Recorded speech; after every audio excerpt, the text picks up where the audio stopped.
मुझे बजट पर बोलने का मौका दिया, इसके लिए आपका आभार। हमारे प्रदेश की यशस्वी वित्त मंत्री जी ने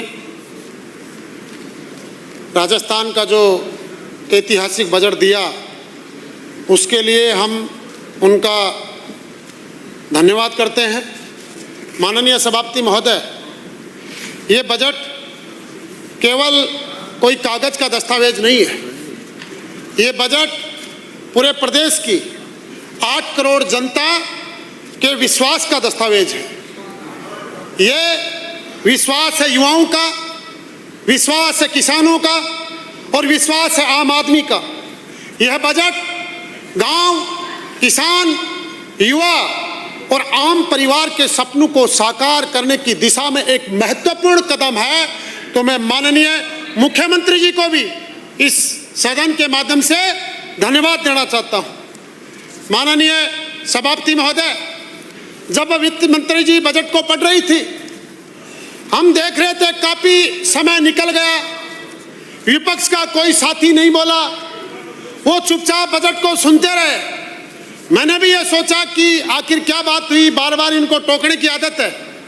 और एक वरिष्ठ सदस्य जो बार बार बीच बीच में बोलते हैं, हमारे जिले से आते हैं, काफी जब देर हो गई वो नहीं बोले। लेकिन एक समय आया जब वित्त मंत्री जी ने सरकारी स्कूलों के भवनों की मरम्मत के लिए 550 करोड़ की घोषणा की, तो माननीय सदस्य खड़े हुए और उन्होंने कहा कि 3000 करोड़ होने चाहिए। हाँ, होनी चाहिए, जरूरत है, बरसों से जरूरत है। लेकिन हमारी सरकार ने यह एक महत्वपूर्ण शुरुआत करने का काम किया। पिछले साल भी जब एक दुर्भाग्यपूर्ण घटना जब हुई थी, उसके बाद में भी लगभग 300 करोड़ रुपए सरकारी स्कूलों के भवनों की मरम्मत के लिए दिए गए और 550 करोड़ का प्रावधान इस बजट में करने का काम किया। निश्चित रूप से इससे जो सरकारी स्कूलें हैं, इनके भवनों को सुधार करने में मदद मिलेगी। इन 2 सालों के अंदर कुल 805 करोड़ रुपए का प्रावधान हमने बजट में सरकारी विद्यालयों के भवनों के लिए और मरम्मत के लिए किया है।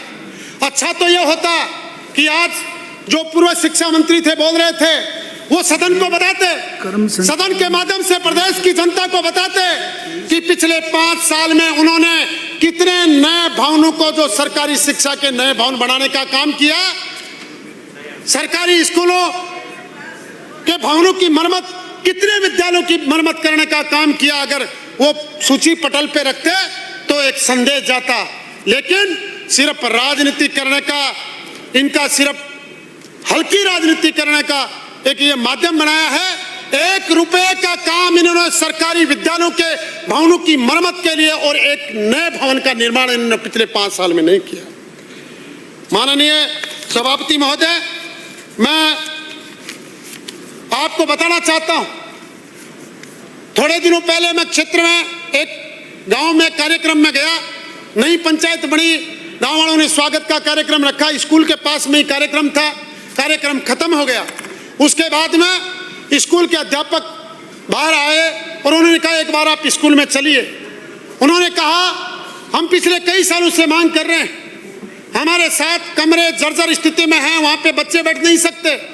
और धन्यवाद करते हैं आपका कि आपने 13 लाख रुपए स्वीकृत कराने का काम किया, लेकिन अब हमारी थोड़ी सी दिक्कत और है। मैंने पूछा क्या बात है?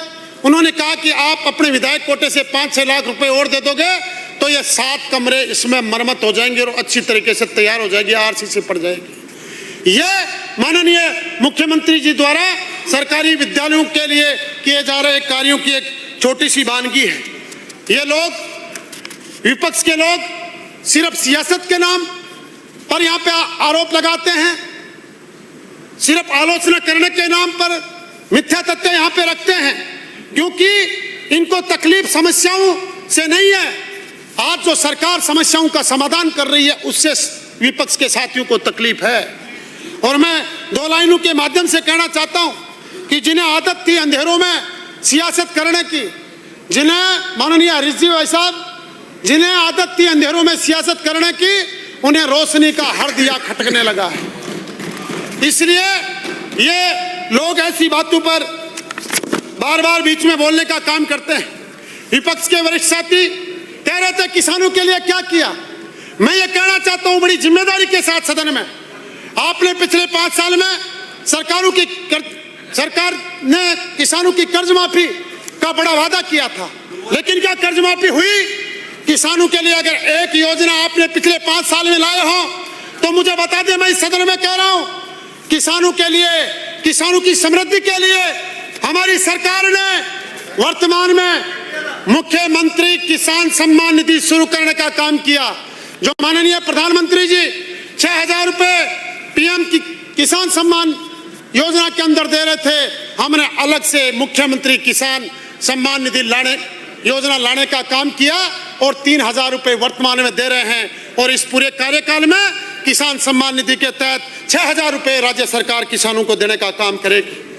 माननीय सभापति महोदय, ये पहले मुख्यमंत्री हैं जो किसानों की पीड़ा को जिन्होंने समझा है, जो किसानों को खेत पानी के अभाव में जो बंजर पड़े रहते थे, पूरे प्रदेश में एक रोड मैप बनाकर विभिन्न जगह से पानी की व्यवस्था करने के लिए और किसान का खेत में सिंचाई हो, इसके लिए बड़े स्तर पर योजनाएं बनाकर उनको धरातल पे लाने का काम किया जा रहा है। ये युवाओं की बात कर रहे थे, अभी कह रहे थे कि 1 लाख में से हमने 17,000 तो हमारी सरकार की हमने जो भर्तियां निकाली थी। अरे किस मुंह से आप बात कर रहे हो? कौन सी भर्तियां आपने निकाली थी? आपने तो युवाओं के साथ जो अन्याय किया था, प्रदेश का युवा, हर युवा उस दर्द को समझता है और यही कारण है कि आपको सरकार से बाहर करने का काम प्रदेश की युवा ने किया। मैं धन्यवाद देना चाहता हूं। आज जितनी भी परीक्षाएं हुई, 1 लाख से अधिक नियुक्ति पत्र दिए गए हैं और विपक्ष के सदस्यों को बताना चाहता हूं 10 दिन बाद में 21,000 युवाओं को नियुक्ति पत्र और देने का 28 तारीख को काम किया जा रहा है। आप भी आमंत्रित हैं। मैं आपको यही कहूंगा, प्रत्येक परीक्षा पारदर्शी तरीके से की जा रही है और परीक्षाओं में और भी पारदर्शिता हो, निष्पक्ष तरीके से युवाओं को उनकी मेहनत का फायदा मिले, इसके लिए सरकार ने इस बजट में एसटीए के गठन का ऐलान करने का काम किया है। साथियों, माननीय सभापति महोदय, मैं सदन के माध्यम से विपक्ष के साथियों को यह कहना चाहता हूं कि आप बात कर रहे थे युवाओं के रोजगार की। यह पहला मौका है माननीय सभापति महोदय जब सरकार ने 1 लाख युवाओं के लिए 10 लाख रुपए के ऋण की, लगभग ब्याज मुक्त ऋण की व्यवस्था करने का काम किया ताकि प्रदेश का युवा अपना खुद का रोजगार खड़ा कर सके और उसके माध्यम से आगे बढ़ सके। मैं ये कहना चाहता हूं, ये बजट एक गरीब का सहारा है, किसान की ताकत है और युवाओं की विश्वास का बजट है। सड़क, पानी, बिजली और अन्य बुनियादी ढांचे में जो बजट में प्रावधान किए गए हैं, निश्चित रूप से आने वाले समय में वो प्रदेश के विकास में उल्लेखनीय गति में सहायक सिद्ध होंगे। विपक्ष द्वारा सिर्फ आलोचना की जा रही है। अगर विपक्ष के साथी तथ्यों के साथ में तर्कों को अगर सदन में रखते तो निश्चित रूप से प्रदेश के विकास में और भी मदद मिलती। माननीय सभापति महोदय, माननीय मुख्यमंत्री जी के नेतृत्व में प्रदेश प्रगति के पथ पर उत्तरोत्तर बढ़ता जा रहा है। हमारी सरकार की नीतियों से आज युवा, किसान, आम आदमी और महिलाओं के जीवन में उत्थान हो रहा है। विपक्ष के साथी आज जब बजट पे वाद विवाद में खड़े हुए, उन्होंने एक बात कही कि सरकार का बजट सिर्फ हेडलाइन मैनेजमेंट का बजट है। मैं ये कहना चाहता हूं कि हेडलाइन बनाने का काम आप लोग करते थे। हमारे राजस्थान के अंदर माननीय मुख्यमंत्री जी शर्मा ने आज जो सरकार है वो केवल शौर नहीं काम कर रही है, बहाने नहीं परिणाम दे रही है, अब दिखावे नहीं निर्णय लिए जा रहे हैं। और सबसे बड़ी बात यह है कि आम जन का व्यवस्था के अंदर भरोसा पैदा होता जा रहा है। यह हमारी सरकार की ताकत है। माननीय सभापति महोदय, मैं अभी यमुना जल समझौते की बात अभी थोड़ी देर पहले चल रही थी। 32,000 करोड़ की घोषणा सरकार ने यमुना का पानी लाने के लिए की।